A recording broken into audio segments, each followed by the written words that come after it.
Hello दोस्तों, नमस्कार आप सभी को हिस्ट्री की जीत की इस प्लेटफॉर्म के ऊपर। आज की हमारी क्लास बौद्ध धर्म और जैन धर्म के ऊपर आधारित है। ये हमारा चौथा क्लास है। इससे पहले हम 3 क्लास कर चुके हैं। पहला सोर्स ऑफ हिस्ट्री, जहाँ पे इतिहास की जानने की क्या-क्या स्रोत है उसके ऊपर जिक्र किए थे। दूसरा हड़प्पा सभ्यता, जिसे सिंधु घाटी सभ्यता कहा जाता है, और तीसरा वैदिक कालीन सभ्यता। तो चलिए शुरू करते हैं आज हम लोग बौद्ध धर्म और जैन धर्म के बारे में डिटेल से। तो सबसे पहले जानेंगे गौतम बुद्ध के बारे में। ठीक है, तो गौतम बुद्ध का एक अन्य नाम था सिद्धार्थ, और इनका जन्म हुआ था वर्तमान के नेपाल जो है वहाँ के कपिलवस्तु क्षेत्र में लुम्बिनी ग्राम में इनका जन्म हुआ था 563 ईसा पूर्व में। उत्तर वैदिक काल में इनका जन्म हुआ था, जिसकी वजह से क्षत्रिय परिवार कुल के थे ये, क्योंकि उत्तर वैदिक काल में 4 वर्ण व्यवस्था चलती थी: ब्राह्मण, क्षत्रिय, वैश्य और शूद्र। तो ये क्षत्रिय परिवार से आते थे। साथ ही साथ ये महावीर के समकालीन भी थे। ठीक है, महावीर के समय में ही थे। दूसरी बात ये कि यहाँ पे कुछ इंपॉर्टेंट पॉइंट है, इसको आप याद कर लेना। कि अशोक गए हुए थे इनके जन्म स्थान पे लुम्बिनी में, और वहाँ पे एक प्रस्तर स्तंभ अभिलेख लिखवाए थे। ठीक है, और गौतम बुद्ध का पिता जो थे उनका नाम था सुधोधन। ये कपिलवस्तु के निर्वाचित शासक थे, लोगों के द्वारा चुने गए शासक थे ये कपिलवस्तु के। इनकी माता का नाम था महामाया, जो कि कौशल राज्य की कन्या थी। मैं बता दूं आप लोग कि गौतम बुद्ध का जब जन्म होने से पहले गर्भ में जब ये प्रवेश कर रहे थे, उस समय इनकी माँ ने सपना देखी थी। इसकी माँ ने जो सपना देखी उसमें इन्होंने बताया कि हम सफेद हाथी के रूप में देखे थे। ठीक है, मतलब कि महात्मा बुद्ध के गर्भ में प्रवेश करने का चिन्ह बताया जाता है सफेद हाथी।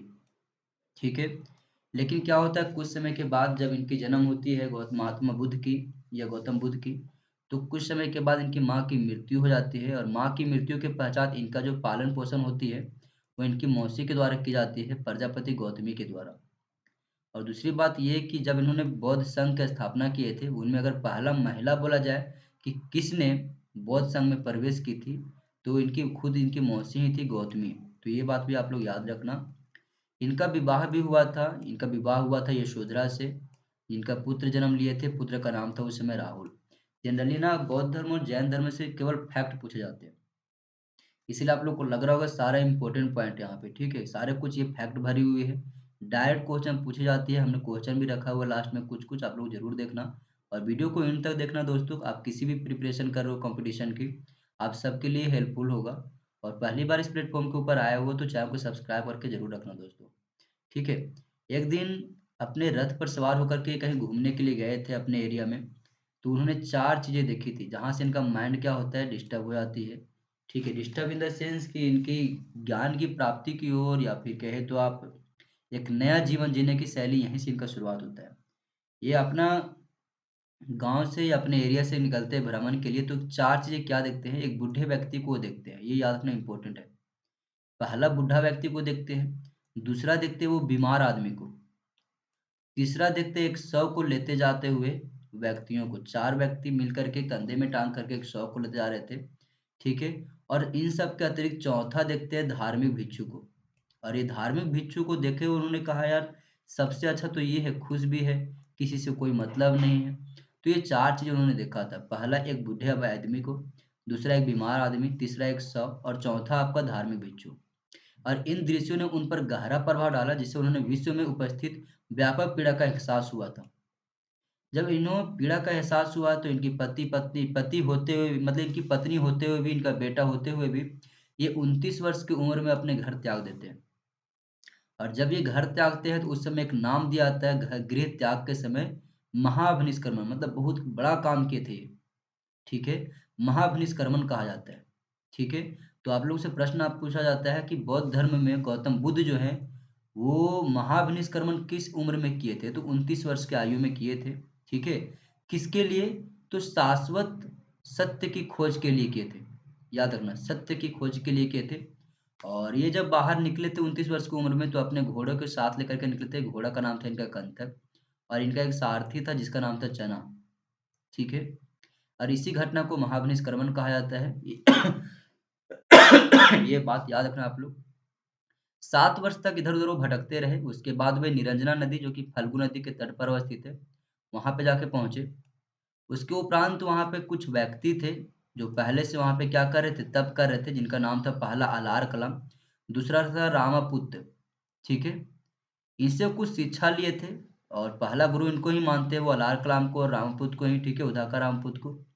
परंतु उनके शिक्षा से ये संतुष्ट नहीं हो सके। फिर उन्होंने कठोर तपस्या करना शुरू कर दिया और जिसकी वजह से क्या होता है, ये मृत्यु के समान आ जाते हैं। ऐसा लगता है कि अब इनका मृत्यु होने वाला है, लेकिन अंततः इनकी मृत्यु नहीं होती है, बल्कि क्या होती है, 35 वर्ष की आयु में पीपल के पेड़, जिसे आज हम लोग बोधि वृक्ष कहते हैं, उन्हीं के नीचे इनका ज्ञान प्राप्ति होता है। और जब इनका ज्ञान प्राप्ति होता है ना दोस्तों, तो उसमें एक वर्ड निकलती है सामने, निर्वाण। तो ज्ञान का ही दूसरा नाम है निर्वाण, जिसे प्रबुद्ध भी बोलते हैं या बुद्ध भी बोलते हैं। तो इस बात को आप लोग ध्यान रखना। तो 35 वर्ष की उम्र में बोधि वृक्ष के पास, जिसे पीपल का पेड़ कहा गया है, ठीक है, उन्हीं के पास का ज्ञान की प्राप्ति हुआ था। जब इन्हें ज्ञान की प्राप्ति हुआ तो इन्होंने सोचा कि अपना ज्ञान को हम समेट ले, लेकिन फिर उन्हें कुछ समय के बाद इन्हें एहसास हुआ कि नहीं, ज्ञान को समेटने के लिए नहीं, बल्कि ज्ञान को, हमें सत्य को फैलाने के लिए हमें ये ज्ञान मिली है। तो ये क्या करते हैं, ज्ञान अपना बांटना शुरू करते हैं। और उन्हें अपना पहला जो उपदेश दिया था अपना ज्ञान को बांटने का, वो सबसे पहले सारनाथ में दिए थे, वाराणसी के सारनाथ में दिए थे। और इसी घटना को जब वो अपना ज्ञान प्राप्ति के बाद, ज्ञान प्राप्ति का जब ज्ञान का बांटना शुरू करते हैं, तो उस चक्र को धर्म चक्र परिवर्तन कहा जाता है। क्या कहा जाता है, धर्म चक्र परिवर्तन। ठीक है। सारनाथ में पाया गया मौर्य स्तंभ, जो सारनाथ में अभी मिला है, मौर्य स्तंभ एक मिला है, ठीक है। इसमें शीर्ष जो स्तंभ के नाम से प्रसिद्ध है, उसमें धर्मचक्र परिवर्तन, मतलब कि सारनाथ में हमारे पुरातत्व जो विभाग है, वो खोजे हैं, एक स्तंभ खोजे हैं, उसमें धर्मचक्र परिवर्तन अभी भी लिखा हुआ है। तो ये इंपॉर्टेंट फैक्ट आप ये भी याद रखना, ठीक है, सारनाथ में ही मिला हुआ है। उन्होंने 4 आर्य सत्य भी फिर वहां सिद्धांत शुरू कर दिए। जब ये ज्ञान की फैलाव शुरू किए तो 4 आर्य सत्य थे इनके पास, और मध्यम मार्ग के बारे में बात करना शुरू किए ये। और अपने विचारों को दूर दूर तक फैलाने के लिए एक संघ का भी स्थापना किया। अपने विचारों को दूर दूर तक फैलाने के लिए क्या किया, एक संघ की स्थापना की थी। ठीक है। बुद्ध के प्रमुख शिष्य अगर देखा जाए, अगर आपने प्रश्न पूछा जाता है कि बुद्ध के प्रमुख शिष्य कौन थे, तो सारिपुत था पहला, दूसरा महामोगलन, तीसरा महाकाकायन, और चौथा था आपका आनंद। बुद्ध के अनुयायियों में साधारणतः व्यक्ति के साथ साथ राज परिवार के व्यक्ति भी शामिल होते थे, ये याद रखना। बुद्ध के जो अनुयायी फिर उनके संघ में जो शामिल थे, उन व्यक्तियों के साथ साथ राज परिवार के व्यक्तियों की भी संख्या अधिक ऐसी थी मानी जाती है। ठीक है। आगे यदि हम बात करें, तो अशोक ने अपने राजनीति में बौद्ध धर्म के विचारों को अपनाया था।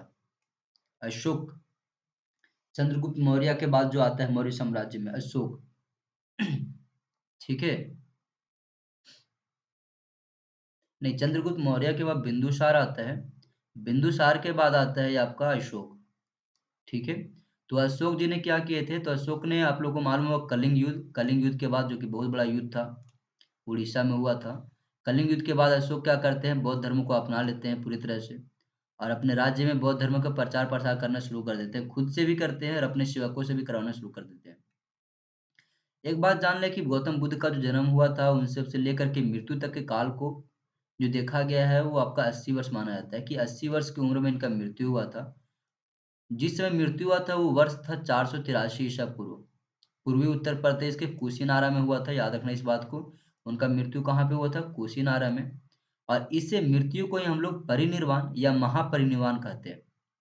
तो पहला चीज, जब वो घर से निकले थे, उसको बोलते हैं महाविनिष्क्रमण। जब उन्हें ज्ञान की प्राप्ति हुई, तो उसे निर्वाण कहते हैं, या फिर संबोधि या प्रबुद्ध। जब उन्होंने ज्ञान का फैलाना शुरू किया, तो उसको बोलते हैं धर्मचक्र परिवर्तन। और जब उनका मृत्यु होता है, उसको बोलते हैं परिनिर्वाण या महापरिनिर्वाण। तो ये बात को आप लोग याद रखना, इंपॉर्टेंट है बहुत ज्यादा ये। बौद्ध परंपरा के अनुसार उनके अनुयायियों के लिए उनके अंतिम शब्द जो था, वो क्या था, सुन ले, अपने लिए दीपक बने, क्योंकि आप सभी को अपनी मुक्ति के लिए स्वयं प्रयास करना होगा। देखो यार, ये कोटेशन दे दिया गया ना, कोट अनकोट, ये महात्मा बुद्ध का खुद से कहा हुआ वर्ड है, कि अपने लिए दीपक बने, क्योंकि आप सभी को अपनी मुक्ति के लिए स्वयं प्रयास करना होगा। आप सभी मतलब आप सबको, सभी लोगों की बात कर रहे हैं यहाँ पे। कुछ घटनाक्रम है, कुछ उनके प्रतीक है, और कुछ उसके भौतिक रूप है। जैसे कि जन्म का प्रतीक क्या है उनका, तो कमल या सांड। महात्मा बुद्ध के जन्म का प्रतीक क्या माना जाता है, कमल को या फिर सांड को। भौतिक रूप कहे तो माया का सपना, सपना, ठीक है। त्याग, घोड़ा को माना जाता है इनका प्रतीक त्याग के लिए। घोड़े के साथ बुद्ध, मतलब कि भिक्षु वेश में ये निकले थे घर से। ज्ञान की प्राप्ति, पीपल का पेड़ के पास, इसलिए प्रतीक माना जाता है पीपल का पेड़ को इनके ज्ञान की प्राप्ति का। इसको भूमि स्पर्शु मुद्रा की संज्ञा दिया गया है। पहला जो उपदेश देते हैं वो पहिया या फिर चक्र, जो कि 8 तीलियों या 8 पद दिखाई गई है, उस पे आधारित है। ठीक है, इसे धर्म चक्र परिवर्तन कहा जाता है। इनका मृत्यु मृत्यु का प्रतीक है इनका स्तूप। पवित्र अवशेष वहां दफन हुए थे जहां पे, उनको स्तूप कहा गया है। और इसके लिए भौतिक अगर कहे रूप में तो महापरिनिर्वाण मुद्रा एक तरह लेटे हुए सिर पर हथेली पर टिका हुआ है। ये लेटे हुए थे इस प्रकार से, ठीक है, इस प्रकार से लेटे हुए थे। तो ये लेटे हुए अभी दिखाया गया है और इसी को महापरिनिर्वाण कहा गया है। लेटे हुए में जब मृत्यु हुआ था ना, तो इसी प्रकार से वो लेटे हुए थे। ठीक है, ये चीजें सिखाई दिखाई गई हैं। आते हैं बौद्ध धर्म के कुछ सिद्धांतों के ऊपर हम बात करते हैं। तो सबसे पहले हम बात करेंगे बौद्ध का दर्शन। तो संसार क्षण भंगुर या अनित्य अनिका है। ये सारा कुछ बुद्ध के दर्शन, दर्शन का मतलब क्या होता है? साहित्य दर्शन। ठीक है, साहित्य जो उन्होंने कहा है, उनके बारे में जो जिक्र है, उन्होंने क्या लिखा है अपनी किताबों में, उन्हें जो ऐसे उन्होंने वो किताब छापी नहीं, उन्होंने जो भी कहा अपने वाणी से कहा, मुंह से कहा। और उन्हीं मुख की वाणियों को लोगों ने क्या किया है, अपने हाथों से उकेरा है। जिसमें क्या कहा है उन्होंने, उन्हें कहा है कि संसार क्षण भंगुर या फिर कह सकते अनिका है। यह निष्प्राण मतलब कि अनंता भी है और इसमें कुछ भी अस्थाई नहीं है। दुख मानव अस्तित्व में अंतर्निहित है। मतलब कि अगर आप मानव का जन्म लिए हो मानव के रूप में, तो दुख भी आएगी, सुख भी आएगी। मतलब अंतर्निहित है आपके अंदर। ऐसा नहीं है कि आप जन्म से ही आपके एक स्वर्ग लेकर के आए हो कि लाइफ में आपको कोई प्रॉब्लम ही नहीं होगा, ऐसा कुछ भी नहीं है। इस प्रकार से अगर देखा जाए तो कठोर तपस्या और आत्मभोग के बीच संयम का मार्ग अपनाकर मनुष्य जो है इन सांसारिक परेशानियों से ऊपर उठ सकता है, ऐसा ये कहते थे।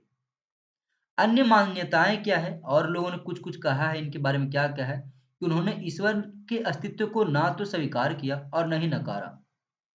कभी महात्मा बुद्ध ने ये नहीं कहा कि भगवान होते हैं या फिर भगवान नहीं होते। न तो वो कभी एक्सेप्ट किए, न कभी रिजेक्ट किए, उसके बारे में इनका कोई मानना ही नहीं है। ठीक है, इन्होंने कुछ भी नहीं कहा। साथ ही उन्होंने सांसारिक मुद्दों को संबोधित किया और वे आत्मा, जिसे आत्मान कहा गया है, और ब्रह्म के बारे में तर्क वितर्क से चिंतित ना ही हुए थे। मतलब इसे कोई चिंतित नहीं थे वो। उन्होंने वेद की प्रामाणिकता पर प्रश्न उठाया था। याद रखना, वेद जो थे ना, उनके प्रामाणिकता, प्रामाणिकता मतलब होता है कि वो सच है या झूठ है, इसके ऊपर ये प्रश्न भी उठाए थे। कई बार इसके बारे में वो जिक्र भी किए थे। वर्ण व्यवस्था की काफी ज्यादा निंदा किए थे। याद रखना, महात्मा बुद्ध वर्ण व्यवस्था जो ब्राह्मण क्षत्रिय वैश्य शूद्र है, इसके बहुत बड़ा आलोचक थे। और समानता की हमेशा वो वकालत किया करते थे कि हम लोग, हर कोई इंसान है, हमें सम्मान जी के रहना चाहिए। ऐसा कोई नहीं है कि कोई ब्राह्मण एक उच्च वर्ग की है तो एक नीचे वर्ग की है और उसका हम काम करवाएंगे, उनसे शोषण कराएंगे। ये कभी ऐसा मानते नहीं थे। वो वर्ण व्यवस्था का हमेशा निंदा किया करते थे। बुद्ध भगवान के कुछ 4 आर्य सत्य है जो आप लोगों को जान लेना चाहिए। पहला, दुख। इसमें आपका आता है जन्म, आयु, मृत्यु, वियोग, अधूरी इच्छाएं। दूसरा है दुख का कारण। अगर दुख है तो दुख का कारण भी है। दुख का कारण मतलब कि सुख, शक्ति और लंबे जीवन की इच्छाओं से उत्पन्न होता है, ऐसा वो कहते हैं। साथ ही साथ यदि दुख का कारण है तो दुख का निरोध भी है। ठीक है, निरोध कर सकते हैं, दुख से मुक्ति प्राप्त करना, इसका मतलब ये हुआ। और दुख की समाप्ति को लेकर जाने वाले मार्ग, जिसे महान अष्टांगिक मार्ग या मध्यम मार्ग से प्राप्त किया जा सकता है। ये 4 आर्य सत्य है। तो पहला क्या है? दुख, दुख का कारण, दुख निरोध, और चौथा है तुम्हारा दुख केवल। ठीक है, मतलब ये दुख की समाप्ति है यहाँ पे। आगे हम बात करते हैं महात्मा बुद्ध के आचार्य संहिता के बारे में कि इनके आचार संहिता कैसी थी। तो सामान्य व्यक्तियों के लिए क्या नियम कानून लागू होते थे और एक भिक्षुओं के लिए क्या होते लागू, उसके ऊपर बात करते हैं। जिन चीजों से दूर रहना चाहिए सामान्य व्यक्तियों को, उन क्या था? दूसरों की संपत्ति का लालच करना, इससे हमेशा दूर रहना चाहिए। हिंसा करना, इससे दूर रहना चाहिए, मतलब कि हिंसा लोगों को नहीं करना चाहिए। नशीले पदार्थों का सेवन करना, ये गलत है। आप नशीले पदार्थ का सेवन नहीं कर सकते। झूठ नहीं बोल सकते आप। भ्रष्ट आचरण में आपको लिप्त नहीं होना है। ये 5 चीजें थी सामान्य व्यक्तियों के लिए। भिक्षुओं के लिए क्या थी? भिक्षुओं के लिए ये तो थी। इसके अलावा क्या थी? तो भिक्षुओं के भोजन, पोशाक और यौन आचरण पर प्रतिबंध लगाया गया था कि आप ये नहीं कर सकते। दूसरा, सोना चांदी स्वीकार करने या फिर खरीदने बेचने पर इनको रोक लगाया गया था कि आप ये नहीं कर सकते। आदिम साम्यवाद के रूप में मिलता जुलता, ये सारी चीजें पे क्या थी? इनकी आचार संहिता थी। आगे बात करते हैं, कुछ और भी विशेषताएं हैं बौद्ध धर्म को लेकर के। जैसे कि बौद्ध धर्म में 3 मुख्य तत्व थे जिसे हम त्रिरत्न की संज्ञा देते हैं। पहला बुद्ध, दूसरा संघ और तीसरा धर्म, धम्म जिसको बोलते हैं, धम्म। ठीक है, तो बौद्ध धर्म का प्रसार को लेकर के हम बात करते हैं, अब कि कहाँ-कहाँ पे इनका प्रसार हुआ। तो मगध का क्षेत्र, कोशल, कौशाम्बी और विभिन्न गणराज्यों ने ब्राह्मण भेदभाव के कारण बौद्ध धर्म की ओर रुख किया, जो कि ब्राह्मणवाद के विपरीत इसके कथित उदारवाद और लोकतंत्र से प्रेरित थे। ठीक है। दूसरा बात कि सम्राट अशोक ने भी इसके वैश्विक प्रसार को क्या दिया था? महत्व दिया था। वो बहुत ज़्यादा यहाँ तक श्रीलंका, इंडोनेशिया, चीन बहुत दूर-दूर तक उन्होंने क्या किया? बौद्ध धर्म को फैलाया। विशेष करके मध्य एशिया में, पश्चिम एशिया और यहाँ तक कि श्रीलंका में भी। आगे हम बात करते हैं बौद्ध धर्म में संघ और धार्मिक आदेश के बारे में। जाति और लैंगिक भेदभाव की परवाह किए बिना ये धर्म सभी के लिए खुला हुआ था। कोई लैंगिक भेदभाव नहीं था कि यहाँ पे केवल पुरुष होंगे या फिर महिलाएँ नहीं होंगी या महिला भी होंगी। यहाँ पे कोई भेदभाव नहीं, पुरुष और महिला के लिए समान था, कोई भी इसमें आ सकता था। हाँ, शुरुआती दौर में महिलाओं के लिए नहीं था ये। बहुत ज़्यादा इनकी मौसी के द्वारा रिक्वेस्ट किए जाने के बाद इनको लागू किया गया था महिलाओं के लिए भी, क्योंकि शुरुआत में केवल पुरुषों के लिए आदेश था कि केवल पुरुष ही इस संघ में शामिल होंगे। लेकिन बाद में क्या होता है, कोई लैंगिक भेदभाव नहीं होता है, सभी के लिए इस धर्म को खोल दिया जाता है। प्रारंभ में केवल देखो यहाँ पे लिखा भी है कि प्रारंभ में केवल पुरुष ही संघ में शामिल हुए, परंतु बाद में आनंद की सहायता से इसमें महिलाओं के भी शामिल होने की अनुमति मिली। भिक्षुओं को निष्ठापूर्वक संघ के नियमों का पालन करना चाहिए, ऐसा कहा गया है। देनदारों और दासों को अपने स्वामियों या वरिष्ठों की अनुमति के बिना संघ का सदस्य बनने की अनुमति नहीं था। देखो यार, उस समय ना दास प्रथा बहुत बड़ी मात्रा में था। तो महात्मा बुद्ध का एक क्राइटेरिया था कि प्लीज आप सबसे रिक्वेस्ट है कि ये जो आप दास हैं या फिर आप किसी से उधार वगैरह लिए हुए हैं, तो पहले आप उसको चुकता ले, और किसी का दास बने हुए हैं तो आप दास से पहले छुटकारा पा ले, उसके बाद आके हमारे संघ में आप सम्मिलित होइएगा। तो ये क्राइटेरिया भी थी। भारत में पूजे जाने वाले पहली मानव मूर्तियां स्तंभ बुद्ध की हैं, संभवतः, ऐसे संभवतः फाइनल नहीं है, हम लोग ऐसा अनुमान लगाए हुए, ठीक है, क्योंकि हिस्ट्री अनुमान पे टिका हुआ है। तो ये बातें आप लोग याद रखना यार, ठीक है। तो भारत में पूजा की जाने वाली पहली मानव मूर्तियां संभवतः बुद्ध की हैं। बुद्ध ने अपने उत्तराधिकारी का नाम नहीं बताया था कभी कि हमारे बाद ये धर्म को संचालित करेगा। उन्होंने कहा कि उनकी शिक्षाएं उनके अनुयायियों के लिए मार्गदर्शक होंगी, ठीक है। उनके तर्कवाद को बढ़ावा दिया, उन्होंने क्या किया? तर्कवाद को बढ़ावा दिया, जिसने अंधविश्वास के बजाय आलोचनात्मक सोच और तर्क को बढ़ावा मिलती है, ठीक है। बौद्ध ग्रंथों में एक शब्द आता है कुटागारशाला। क्या आता है? कुटागारशाला। इस शब्द का उल्लेख मिलता है जिसका शाब्दिक अर्थ होता है नुकीली छत वाली झोपड़ी या उपवन, जहां यात्रा करने वाले भिक्षुक ठहरते थे। और यह बौद्ध बहस और चर्चा का स्थान भी क्या था? हाँ, यहाँ पे बौद्ध भिक्षु आते थे, चर्चा करते थे एक दूसरे मुद्दों के ऊपर, ठीक है। आगे आते हैं बौद्ध की परिषदें। 4 परिषदें हुई थी, ठीक है, संगीतियाँ जिसको हम लोग बोलते हैं, 4 संगीति हुई थी। ये चारों संगीति एग्ज़ाम के प्रोस्पेक्टिव से बहुत ज़्यादा इम्पोर्टेंट है दोस्तों। तो आप सबसे रिक्वेस्ट है ध्यान से पढ़ना इन चीज़ों को।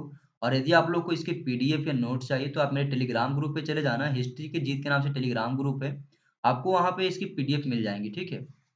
अगर हम बात करें इनकी पहली जो संगीति हुई थी, प्रथम बौद्ध संगीति, वो 483 ईसा पूर्व में बुद्ध की मृत्यु के ठीक बाद हुआ था। उस समय जो मगध के राजा हुआ करते थे वो अजातशत्रु थे, ठीक है? उन्होंने ही राजगृह में शतापनी गुफा में, ठीक है? शतापानी गुफा में क्या किए थे, इनका संचालन करवाए थे। और अध्यक्ष थे उसमें महाकश्यप। अध्यक्षता कौन कर रहे थे? महाकश्यप।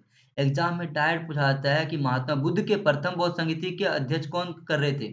तो महाकश्यप कर रहे थे। फिर पूछा जाता है कि उस समय के तत्कालिक राजा कौन थे? तो अजातशत्रु थे। तो ये सब बातों याद रखना आप लोग।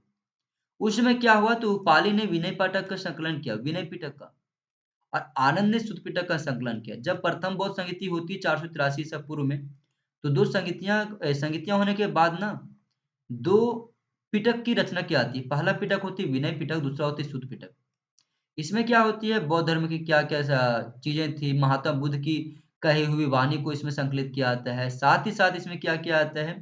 उनके आचार-विचारों को भी यहाँ पे, कि बौद्ध धर्म अब कैसे चलेगा, क्या होगा, नहीं होगा। इन सारी चीज़ों को विनय पिटक और सुत्त पिटक में क्या किया गया था? लिखा गया था।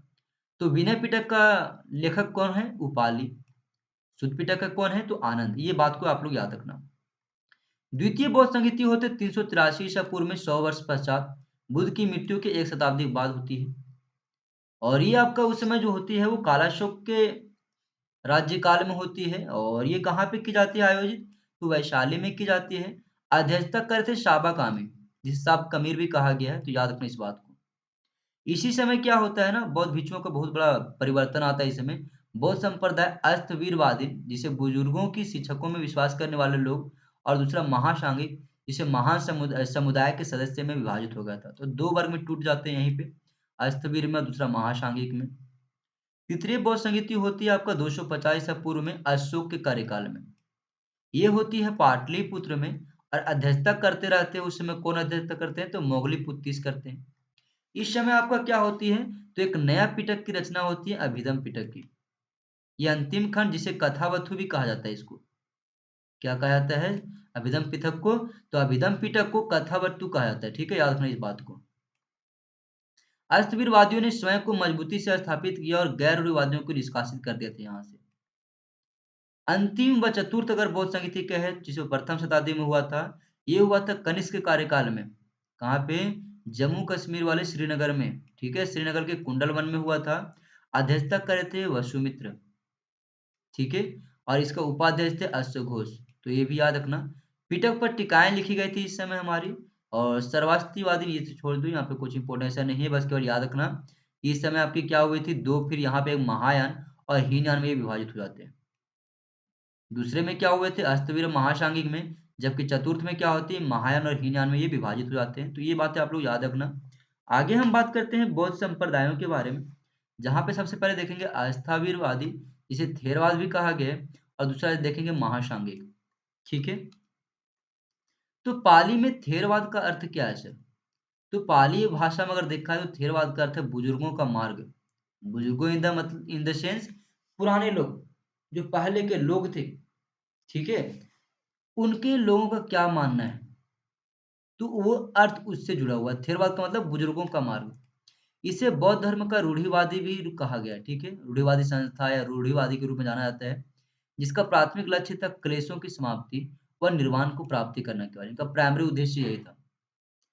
थेरवाद जो है वो विश्लेषण की शिक्षा का पालन करते थे, और इस सिद्धांत के अनुसार अंतर्दृष्टि अंधविश्वास के बजाय किसी व्यक्ति के अनुभव, आलोचनात्मक जांच और तर्क से आनी चाहिए, ऐसी ये बात करते थे। यह शाखा म्यांमार कहाँ-कहाँ पे फैली? तो म्यांमार में फैली है, कंबोडिया में, व श्रीलंका जैसे दक्षिण पूर्वी एशिया में प्रचलित है अभी भी। लेकिन भारत में अब पतन हो चुके हैं, इसकी बताएंगे, इसके रीजन क्या है पतन के पीछे के। थेरवाद पाठ आता है कि विशुद्धि मग, जिसका मतलब होता है शुद्धिकरण का मार्ग।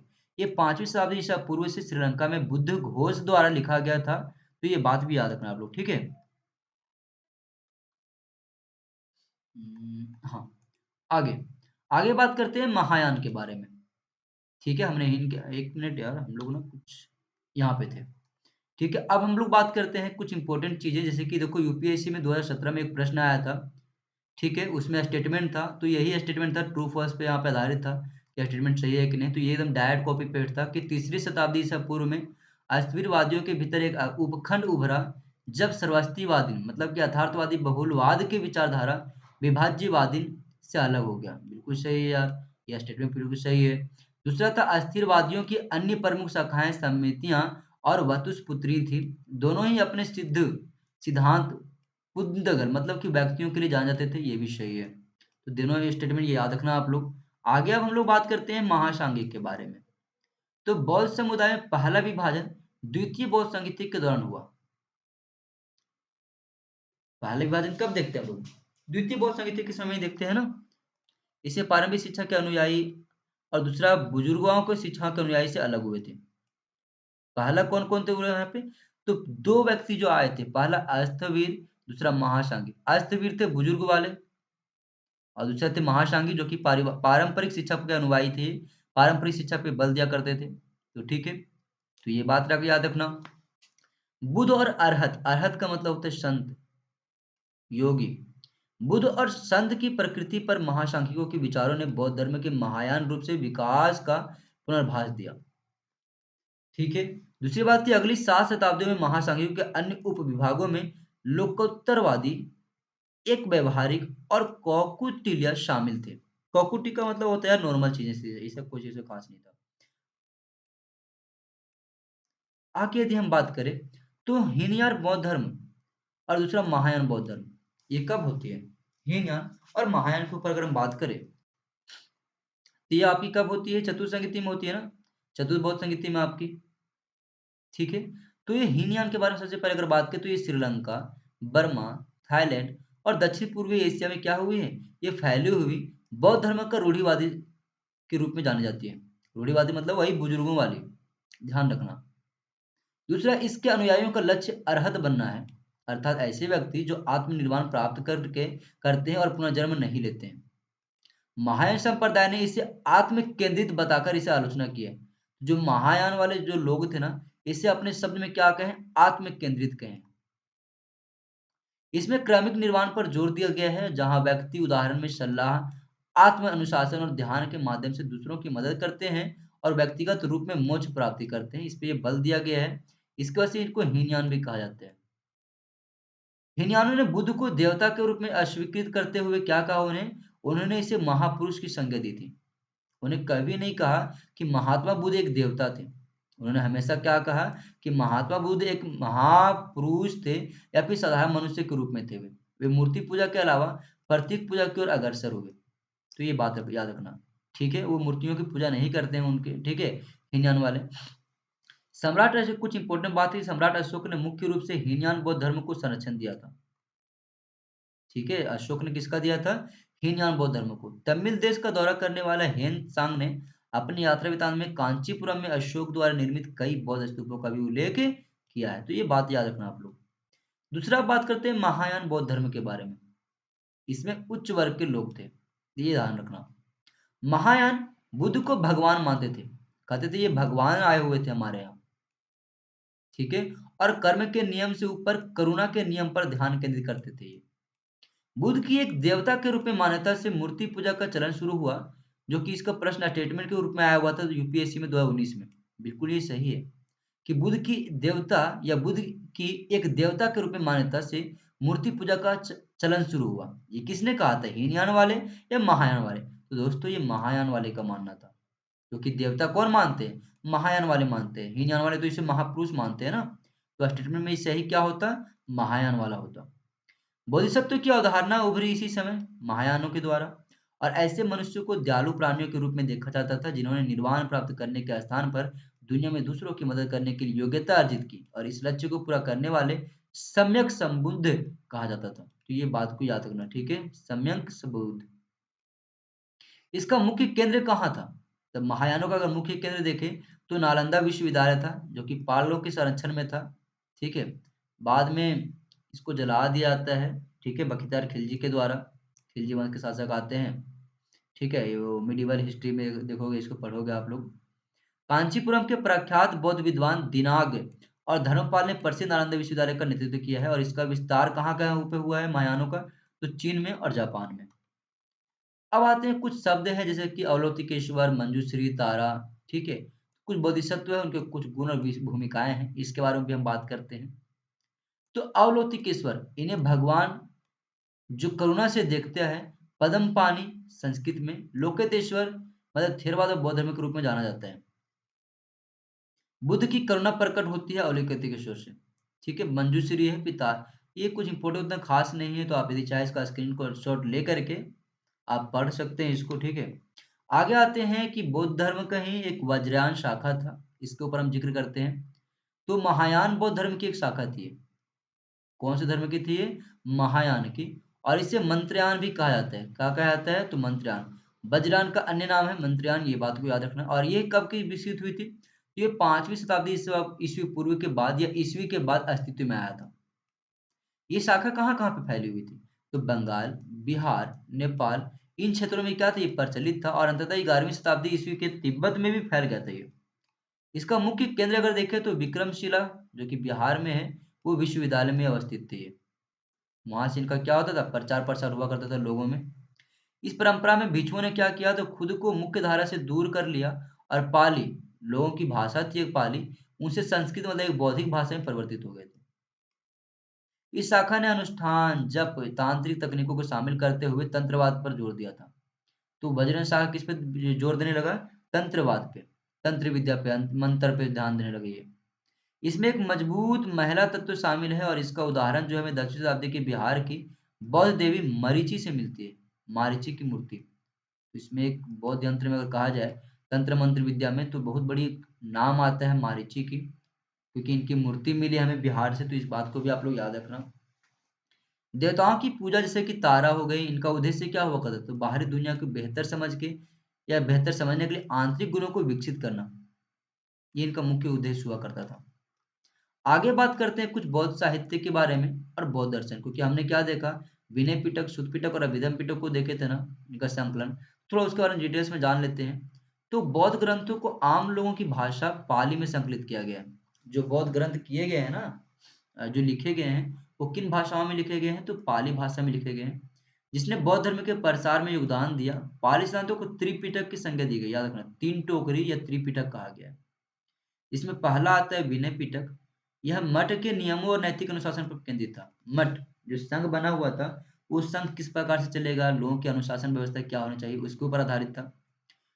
सुत्त पिटक की अगर बात करें तो बुद्ध के प्रवचनों और शिक्षाओं पर आधारित थे। बुद्ध ने जो भी कहे उनके वाणियों को इसमें लिखा गया था। ठीक है। इसमें 5 निकाय, जिसे 5 निकायों में बोला गया, जिसे 5 चैप्टर कह सकते हो आप, 5 चैप्टर में विभाजित किया गया है। दिग् निकाय, मध्यम निकाय, संयुक्त निकाय, अंगुत्तर निकाय और खुदक निकाय में विभाजित किया गया है। इनमें थेरागाथा और थेरीगाथा, थेरीगाथा जो है बुजुर्ग भिक्षुओं और भिक्षुणियों के भजन थे, और जातक कथाएं जो कि बोधिसत्व के रूप में बुद्ध के पिछले जन्म का कर्म है, इन पे लोकप्रिय रचनाएं लिखी गई हैं। ठीक है। इसमें बात कर रहे हैं सुत्त पिटक में। तीसरा और अंतिम था अभिधम पिटक, जो कि बौद्ध दर्शन की व्याख्या पर आधारित है। ठीक है। तो बौद्ध दर्शन के बारे में अगर हम बात करें डिटेल्स में, तो बौद्ध दर्शन के जो है 4 स्तंभ थे। पहला वैशेषिक, दूसरा आपका सौतांत्रिक, तीसरा योगाचर, चौथा आपका माध्यमिक। वैशेषिक ये मानते हैं कि सापेक्षिक सत्य वह है जिसमें भागों में तोड़ा जा सकता है, जबकि अंतिम सत्य अविभाज्य होती है। ठीक है। फिर सैद्धांतिक वाला बताया था, ये डिटेल्स आपके यहाँ पे फिर माध्यमिक का है। ठीक है। आगे यदि हम बात करें तो कुछ अन्य बौद्ध साहित्य हैं जिससे हमें बुद्ध भगवान के और उनके आचार विचार के बारे में जानकारी मिलता है। जिससे मैग्नी मैकलई एक पुस्तक का नाम है, लेखक थे सतनार। ठीक है। ये संगमोत्तर मतलब कि संगम के पश्चात, संगम युग थे साउथ इंडिया में, दक्षिण भारत में। डिटेल्स में उसके बारे में भी हम लोग पढ़ेंगे। ठीक है। अभी नहीं, अगले वीडियो हमारे जाएंगे उसमें। ठीक है।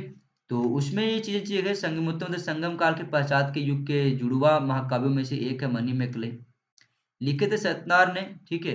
इस पुस्तक में क्या क्या है, तो इनके पुस्तकों में देखा, पुस्तक है बुद्ध चरित, सौंदर्य सारी प्रकरण, ये सतनार के द्वारा रचित हैं। ठीक है। सतनार के द्वारा मतलब कि बुद्ध अश्वघोष के जो है, बुद्ध चरित हो गया, अश्वघोष का सौंदर्य प्रकरण, सारीपुत्र प्रकरण, इसमें भी हमें महात्मा बुद्ध की जानकारी मिलती है। और सतनार का जो मणि मेखला है उसमें भी मिलती है। साथ ही साथ नागकुथनार का है कुंडल केशी, इससे भी बौद्ध धर्म के बारे में जानकारी मिलती है। नागार्जुन का अगला है आपका मध्य माध्यमिका कारिका, और वसुबंधु का है अभिधम घोष, और दिग्नाग का है परमाणु समुच्चय। तो इन चीजों को आप लोग याद करके रखना। ठीक है। और इस सबसे एक इम्पोर्टेंट पॉइंट आती है जो बार बार एग्जाम पूछी जाती है, मिलिंद पनाहों के बारे में। इसमें राजा मिनांडर और भिक्षु नागसेन के बीच के वार्तालाप है। ठीक है। आगे बात करते हैं ललित विस्तार के बारे में, क्योंकि यहाँ पे कुछ कुछ इंपॉर्टेंट यहाँ पे हैं, उसके ऊपर केवल हम बात कर लेते हैं। ये सब आती है जनरली एग्जाम में आपकी। तो ललित विस्तार जो है वो गौतम बुद्ध की जीवनी पर आधारित है, जो संस्कृत व स्थानीय भाषाओं के संयोजन में है। मतलब कि इसमें लिखी गई है, लोकल लैंग्वेज में लिखी गई है। ठीक है।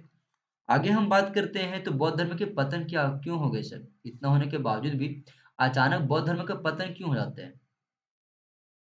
तो यदि हम बौद्ध धर्म के पतन के कारणों की अगर देखें, तो भक्ति आंदोलन के पूरे चरण में बौद्ध धर्म में गिरावट आई थी, जिसमें हिंदू पहलुओं को शामिल किया गया, और कुछ वंशों ने बुद्ध को विष्णु का अवतार मानना शुरू कर दिया था उस समय।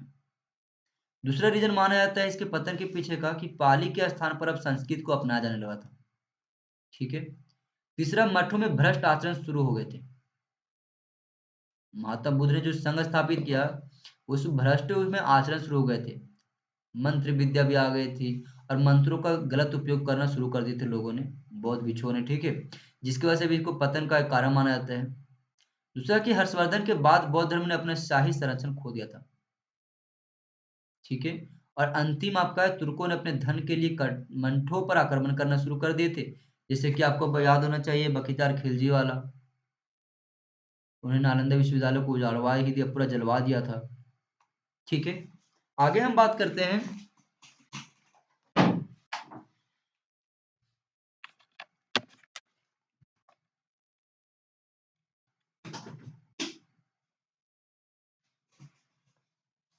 बौद्ध धर्म से संबंधित कुछ महत्वपूर्ण तथ्यों को लेकर के, तो ये आपका तथ्य है, आप इसका स्क्रीनशॉट ले लें, ठीक है। जैसे कि आपका यहाँ पे है कुछ स्टेटमेंट है कि उपासक बौद्ध धर्म में सामान्य अनुयायी हैं जो भिक्षु नहीं है, तो ये सही स्टेटमेंट है यार। ये सब चीज़ों को आप लोग याद करना, यदि आप लोग स्टेट पीसीएस या फिर यूपीएससी का एग्जाम दे रहे हो तो, ठीक है। तो बौद्ध धर्म के यहाँ पे कंप्लीट होता है हमारा। अगला चैप्टर हम लोग देखेंगे यार जैन धर्म के बारे में, क्योंकि ये वीडियो काफी ज्यादा लंबी हो गई है। तो इसके बाद तुरंत हमारी जैन धर्म के बारे में वीडियो आएंगी, ठीक है। तो आप सबसे रिक्वेस्ट है यार, इस क्लास को आप लोग ना लाइक जरूर करना, और पसंद आई हुई तो आप लोग बताना यार कैसी लगी ये वीडियो कमेंट सेक्शन में। और दोस्तों के साथ शेयर करना, यहाँ पे आपकी कंप्लीट हिस्ट्री का बेस मजबूत करवाया जाएगा, जिससे आपका हिस्ट्री के लेकर के जो डर बनी हुई है ना, वो सारे डर आपके खत्म हो जाएंगी, ठीक है। तो आप सबसे रिक्वेस्ट है, चैनल को सब्सक्राइब नहीं किए तो चैनल को सब्सक्राइब करके रख ले। और यदि इसका नोट्स चाहिए तो आप मेरे टेलीग्राम ग्रुप पे चले जाना, हिस्ट्री के जित नाम से ही टेलीग्राम ग्रुप भी है, आप उसको ज्वाइन कर लेना यार, ठीक है। अगले वीडियो में फिर से मिलते हैं, तब तक के लिए थैंक यू दोस्तों।